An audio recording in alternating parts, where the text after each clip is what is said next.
carrier bearing's not supposed to do that.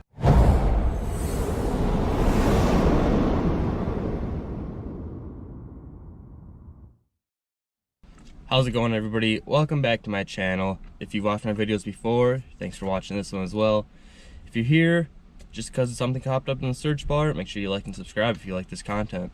Alright, without any further ado, let's discuss what's going on today. So, this truck, this 2002 GMC 2500 HD, came with a two-piece drive shaft for some reason. I don't know why, just what the factory did. From the research I've done on it, they're saying that they put them in like half the trucks, and half of these same exact trucks had a single one piece.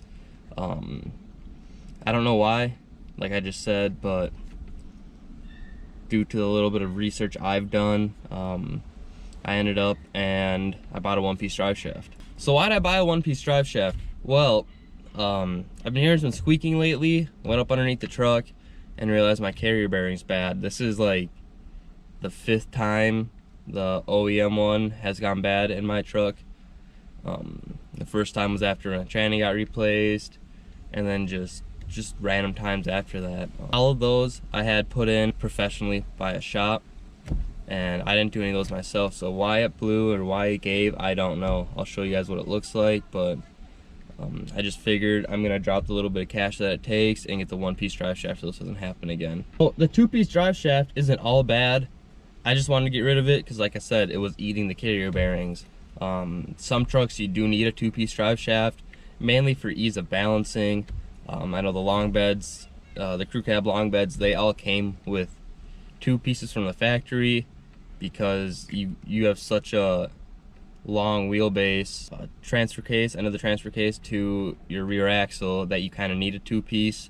Like I said, for balancing and just because angles and everything. But I know that they do make a 1-piece long drive shaft for the crew cab long beds. So I guess if you eat carrier bearings and don't want to get it rebalanced and everything on a long bed, you can go ahead and do that.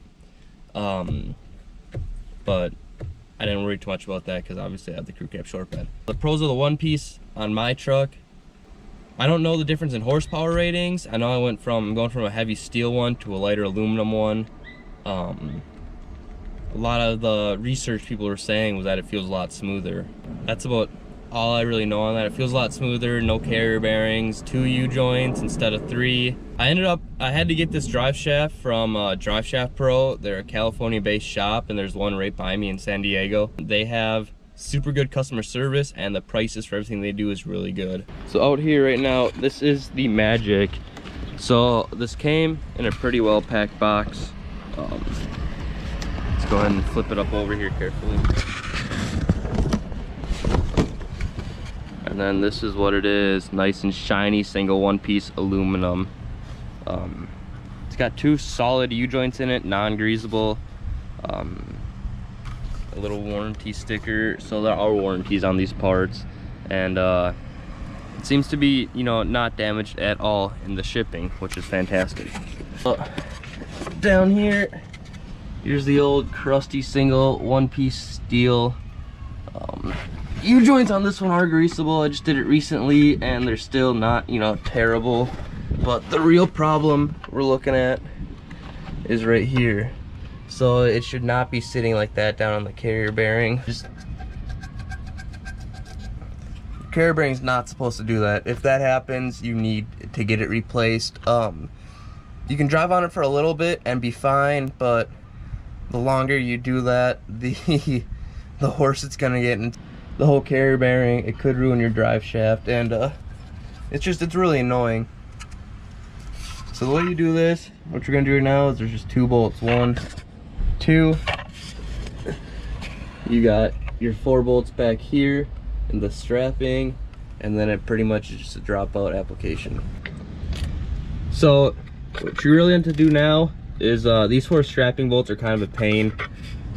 They are an 11mm, but getting in here there isn't much room. So if you want to use a 3/8 inch drive, I mean, you'd probably just have to run a extension or something to get you back far enough where you would miss it. I always just use a 1/4 inch and then an 11mm and you can kind of just barely fit it up in there, but it will get on the bolts enough for you to be able to break these loose. They're going to be a little bit tight because, well, they do hold your drive shaft in. So I also forgot to mention, make sure you block your wheels. If you do not, well, your tranny's not going to stop your vehicle being in park, or your parking brake still would if that still works and still engaged, but you don't need one of those. And block your wheels so your truck don't roll away. It's a safety thing. Safety's number one, right? Alright, that side's pretty free now. Let's break the other side loose.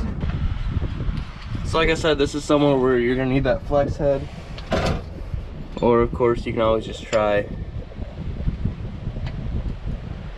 using a wrench. I'm gonna try the flex head first though. Alright, so that's got us on this bolt a lot better.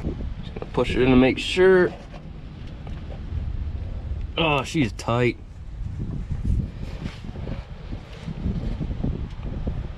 Oh.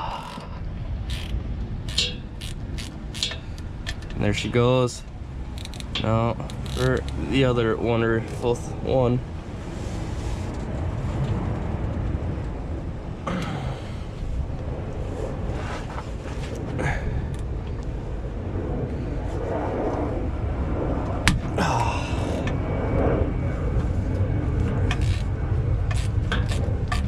She's free. I wouldn't recommend using anything power tool like here.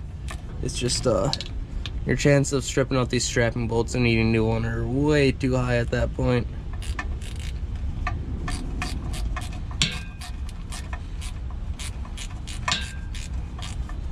So don't do what I just did. Do not make this mistake. Accidentally, I pulled it out a little bit before I had the carrier bearing out, so the wheels moved a little bit, and of course turned this yoke. So yeah, all we gotta do now is now that it's blocked up even better now, go ahead and drop the carrier bearing down and pull it out. For this carrier bearing, you're gonna want two 18s. And unfortunately, the kit I have, my toolkit, doesn't come with two 18s, or it comes with two 18s but not a wrench, just sockets. So on this driver's side here, I was lucky enough that it broke loose without turning the stud, but this passenger side, it's just gonna turn the stud. So unfortunately, I'm gonna have to break out the big boy, go up on top, and somehow finagle this to work. It's not my idea of fun, but I'm sure it's someone's.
Well, after a little pain and heartbreak, there you have it. Gonna go ahead and pull her the rest of the way up.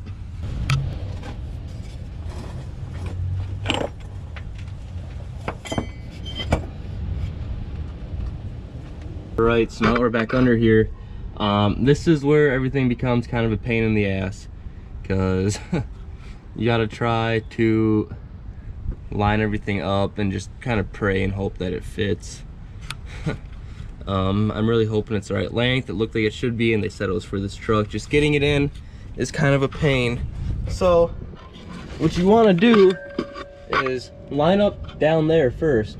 So, I put the bottom end in and made sure that that U-joint will fit up in that yoke, and it does. And then went ahead, now we just gotta slide this all the way up and in, and then hopefully the back end lines up.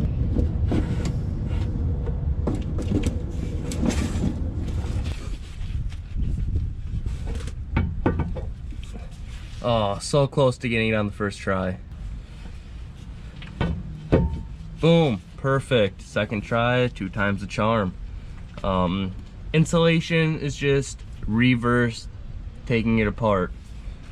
So something I saw when doing research, people said you gotta cut this out. They might be talking about the carrier bearing, and they might be talking about this, but it looks like it fits. I'm probably still gonna cut it out when I have access to a power source, just in case, you know, the back end flexes, and then also for when I take the blocks out of the rear at some later point in life. One thing I would do different with this, if I would do anything different, is I would have bought a new strapping kit and new bolts. The ones I have down there are pretty torqued right now, but I mean, hey, they still gotta work. Something's gotta do its job. All right, folks, so as always, I hope you enjoyed this video. I hope you like it. I hope you comment me something. I hope you subscribe. Feel free to ask me any questions that you want. If you think there's anything I should be doing to improve my content, let me know that as well. And if there's anything that you want to see done with this truck, let me know. If you want a drive shaft like this, you have a 2-piece, want a 1-piece, I'll put the link to the drive shaft shop down below in the description.